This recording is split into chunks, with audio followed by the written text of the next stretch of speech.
Good morning, good afternoon, good evening, wherever you are. Welcome to another episode on Talk Architecture Podcast with your host, Naziaty Muhammad Yaacob. Now, I have done the first part on the topic of the myth of the research framework in design thesis. As a recap, in part one, we talk about in a design thesis that you need to focus on context specificity approach, which is the only way to do a design thesis. And I explain that the reason why is because it is important to get students of architecture when they graduate to be ready and equipped going into the architecture industry, because that's the way the industry works. So I also recall that there is no way that one should do a speculative design, totally opposite of a context specificity approach. And also the other thing is prototypes and fantasy design. So when students of architecture get the good grounding in the final year under this very important subject called a design thesis that is done in the entire academic year, with that good grounding, they have the momentum and the skills and knowledge to at least be confident to be in the architecture office, because there are a lot of challenges to be thrown to them, and they will know how to ask the right questions rather than shy away or, get confused. So I did mention about that we will focus on identifying design problems rather than speculating with with a problem statement that is some schools of architecture trying to do, because for the academics in the architecture school, if there is a zero teaching policy in their key performance indicators, or they're heavy, very heavy, like 80 to 90% on research and publication, there is a tendency for the academics to actually try to create the design thesis, try to tweak it so that it can be publishable. So that is the danger and a big, huge red flag, I would say, when it comes to messing about with the education of the future architect. So rather than doing problem statements like in research design or in a research framework, we need to identify design problems. We need to get rid of the word hypothesis and look at design thesis as more as a final project. So this is the second part, and I wish to go into another recap on the very first podcast episode that I did on Talk Architecture on the design process in architecture studio curriculum. I would like to give this basic idea about what it is, a design thesis is, and then I will give comments on it, on the small subtopics that I've mentioned just now. Yeah? So in that particular podcast, I explained about that a design thesis spans one academic year. So from the place that I worked at for 25 years, you have something like a special studies half semester or special semester, which is about 7 weeks, where the usual semester is 14 weeks. So semester one, after the special semester of 7 weeks, is 14 weeks. And we call it the design development. And which means there's schematic design being shown or some ideas, and it will be developed. And in 14 weeks thereafter, which is called the second semester, we will have more of detailed design and special studies. Now, having said that, um, a design thesis is cyclical and not linear. So, what I'm trying to say, the processes being cyclical is that you could even start with a detailed design, I mean, sketches, or some special studies and some issues of the topic. So, and after some time, we come to the conclusion that the thesis year need to have some common ground between the unit, where it could be consisting of about 12 to 15 students who register in that particular unit that we were, as studio masters and tutors, run for that year. So we think that there should be some sort of a master planning or some similar, or something to do with an area or a neighborhood, in which the student of architecture at that time, after fourth year, they could go into the special semester and together go out and interview users and do observations, site observations, find out more about the history, demographics, and the problems of the site and the neighborhood, and come up with several sites where they would choose among themselves. And if it happens that there could be a master plan that comes out of it, not necessarily at the beginning, but it really helped when we did the University Malaya master plan, that we did a master plan in the beginning, because that helped the students to determine the overall strategy. They understood about why they're doing this, what they do in their own sites, because that will make the master plan or the new site, master planning work. So, depending on the neighborhood or the type of neighborhood or community that you're going to work on, as long as there are common things that they could discuss together in the beginning, then after that they will go on in their own individual projects and concentrate on that throughout the year as what they normally do. So this process, where we have context specificity, focuses on site-specific community-driven projects. So that is one explanation. Now, this is a typical thing that I mentioned earlier, why you have that sequence that looks linear but actually could be cyclical. There are the stages, and the key stages is one, the site analysis and research, where you will submit a design brief at the end of the special semester, in which you could still expand on the brief after that. But it'll be good that you don't change totally your project.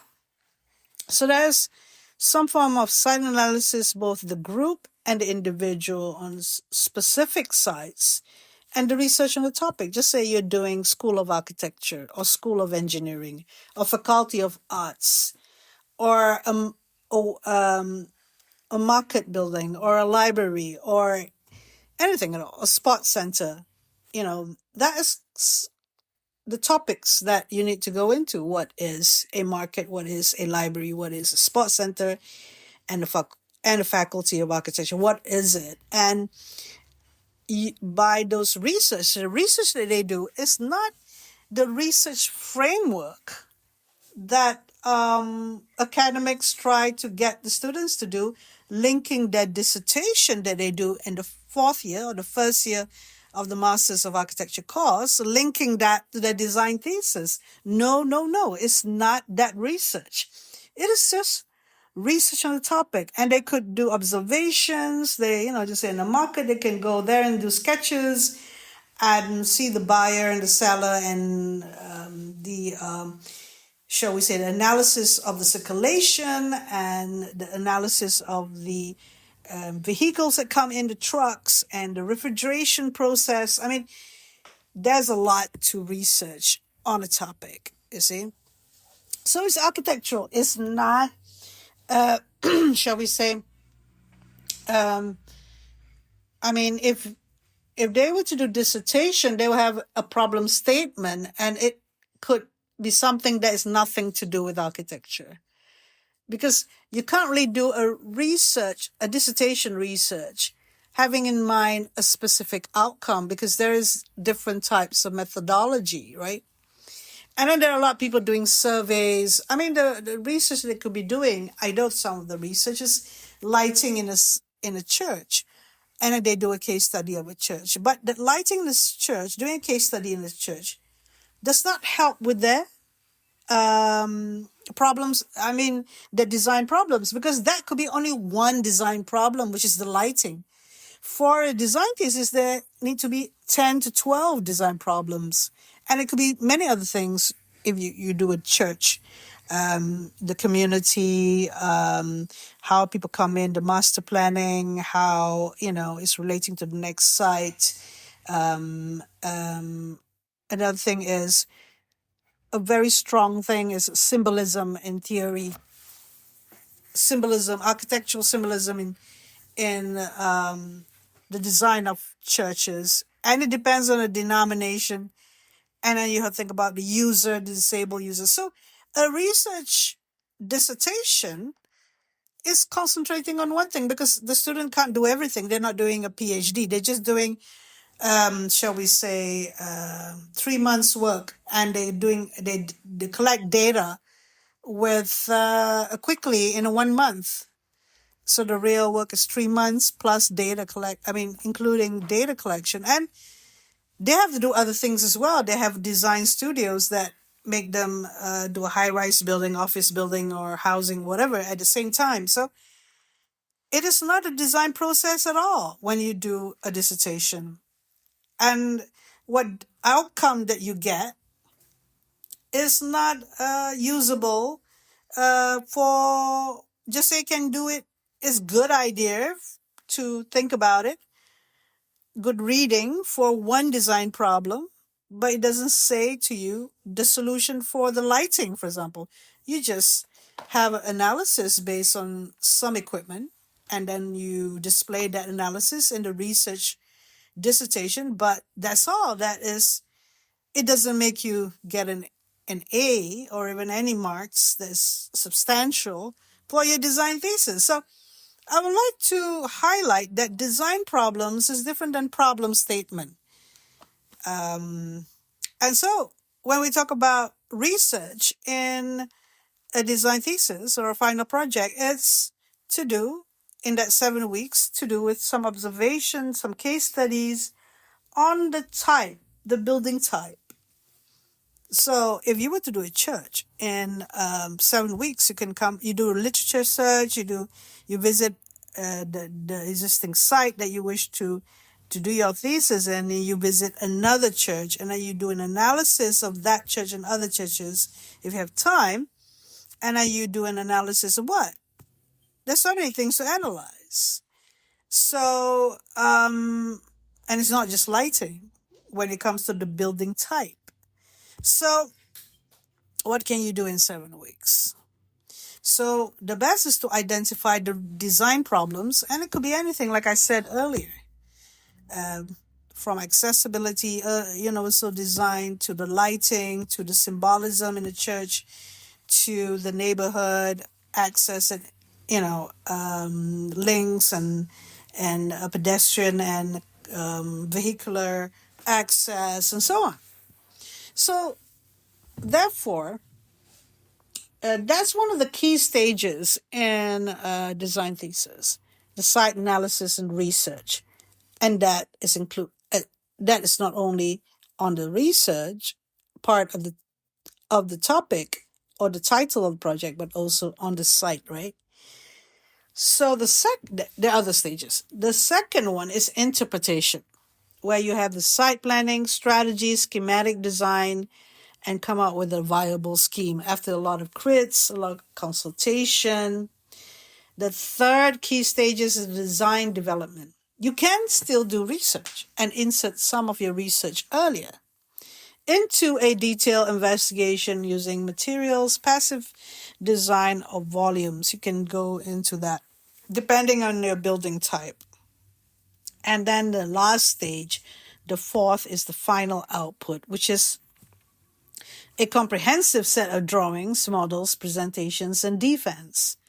So this is very predictable what a design thesis process is. And research plays a part in certain stages. And it's nothing to do with the research framework, as you can see.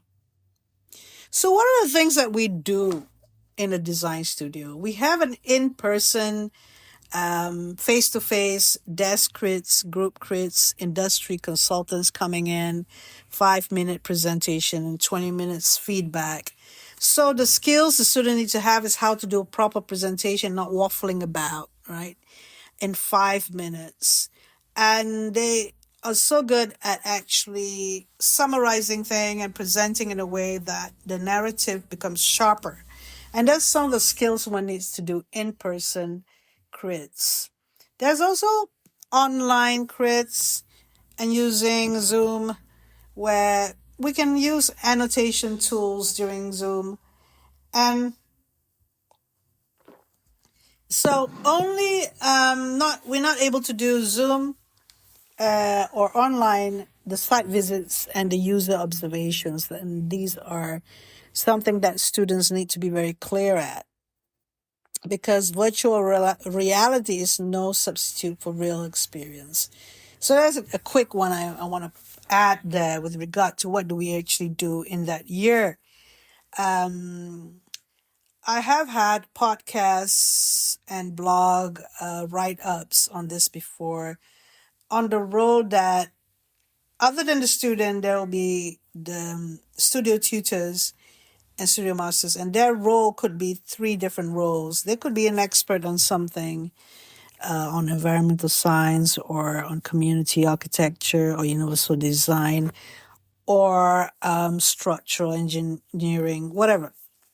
They could be an expert. Or they can get somebody from outside who's an expert to help with the crits.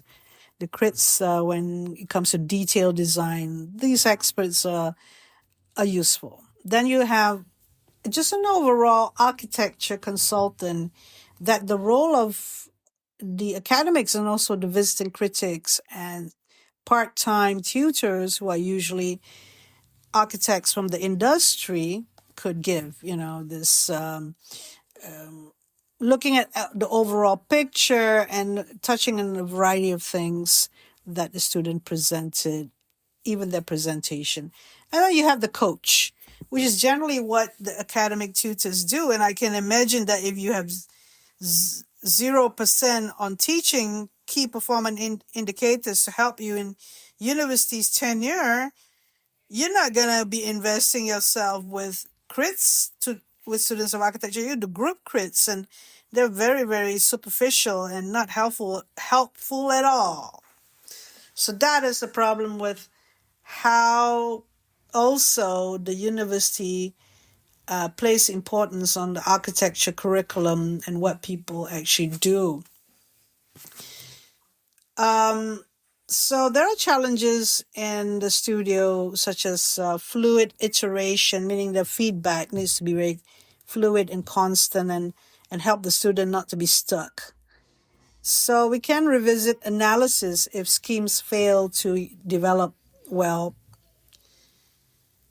And the other challenges, like one strong scheme per context. So you really have to be very strong in defining, after you do the first proposal of the client's brief in the special 7-week semester. It has to be like something that is viable and enough analysis and understanding to come up with the the brief, thinking very well about how it fits in the overall master planning on a neighborhood. And then you have detailed design that validates and refines larger scale plans. This is some of the challenges that we need to have the student and the core competency, which is drawing, the ability to draw well, having the drawings and the sketches and able to communicate well your intentions. And you may be stuck, you may be not able to resolve something, and there we are, we can help you.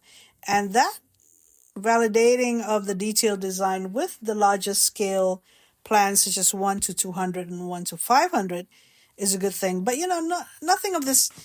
The students with the wow drawings and a lot of perspectives and renderings from computer or images, digital images, lack of criticism, lack of actually finding out whether the students actually understood, able to draw a section properly. That is very important, actually, even at the third year level. So we have the final crit, which is so important, which is a summative assessment, and that's in line with what is regarded to be the learning outcomes in university education, where the final crit, the students could defend their mature designs through drawings, model, and verbal presentation mirroring real client projects. So that's why we need context specificity approach. So this process will build confidence in drawing, problem solving, and justification, which is essential for practice. Okay, I have spoken about how the difference is between research framework and research in the first stage or the key stage of site analysis and research of the building, a design which is of a particular topic of a building type. So totally different process with different, shall we say, purpose. So I will actually have a conclusive podcast after this, part 3, where I'm going to compare one prototype sort of design, why that person did not or not warrant a high grade, compared to one that warrants a high grade, which is context specificity. And whether or not you want to analyze the person. I'm not going to say the names, but you could analyze as a tutor. I mean, you can make or break your life in terms of being an architect. You choose to study well to be an architect, and you choose the direction you wish to have. Sometimes you don't really care for being, an architect who knows detailed design well. Sometimes you don't care to be someone who problem solve and do properly architecture. You may get a part 3 in your architecture, but most probably you could be doing more of a legal or more to do with the law or legislation, rather than being an architect that is dealing with a lot of design problems. It's up to you, really. And at the end of the day, it's really up to you. And you choose the way or what you want to learn, what you want to get out of architecture school. So that having said that, my analysis is kind of dry, kind of just look at the process of designing to get a prototype and designing to get a proper design for the site. So the choice of site is important and so on. Having said that, I was the tutor for both students of architecture, and I was happy with the one doing the prototype at that time. But I have learned since then. That was in 2008. And then after that, the ones that we were much on top with and doing context specificity were the ones in the later years, 2018, 19, and 20. So that's what I'm trying to say is that I've learned and I want to share this. So it's really something that could be something that we need to understand very much, and maybe giving a germ of an idea for the younger generation of tutors and academics and people in the industry, so that they, if there is a problem with the architecture education and the profession, you know why. Okay, thank you very much. Take care.